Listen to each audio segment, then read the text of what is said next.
Bismillahirrahmanirrahim.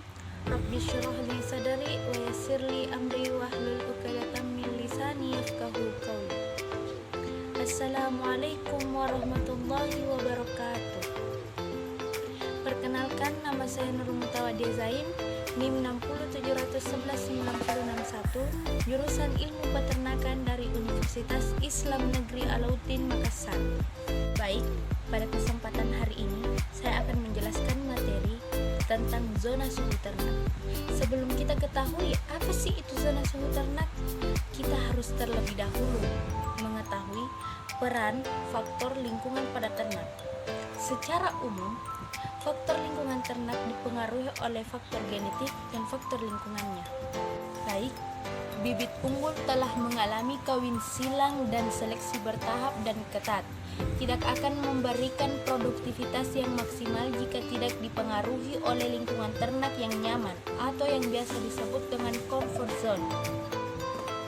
Demikian pula sebaliknya, lingkungan ternak yang nyaman tidak banyak membantu jika ternak yang dipelihara mempunyai mutu genetika yang sangat rendah. Selanjutnya, klasifikasi faktor lingkungan. Faktor lingkungan dapat diklasifikasikan menjadi dua. Yang pertama, faktor lingkungan abiotik. Yang kedua, faktor lingkungan biotik. Lingkungan abiotik meliputi semua faktor fisik dan kimia, sedangkan lingkungan biotik merupakan interaksi antara perwujudan seperti air, makanan, predasi, penyakit, serta interaksi sosial dan seksual. Faktor lingkungan abiotik merupakan faktor yang menentukan ternak apa saja yang berada pada faktor atau kondisi hipotermia, dalam kurung cengkaman dingin, nyaman atau comfort zone, atau hipotermia dalam kurung cengkaman panas.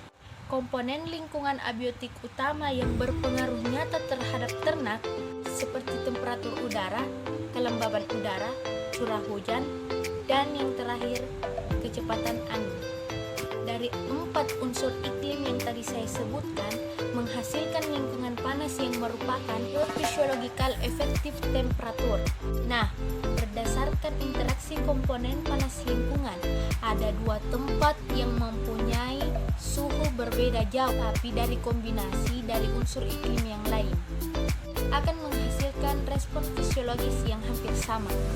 Salah satu contoh, misalkan tempat A mempunyai suhu 25 derajat Celcius dan kelembaban udaranya 50%, sedangkan di tempat B mempunyai suhu 32 derajat Celcius sedangkan kelembaban udaranya 75%. Bila unsur iklim lain, yaitu kecepatan udara, di tempat B lebih tinggi daripada di tempat A, maka panas lingkungan yang ditimbulkan pada 2 tempat akan hampir sama.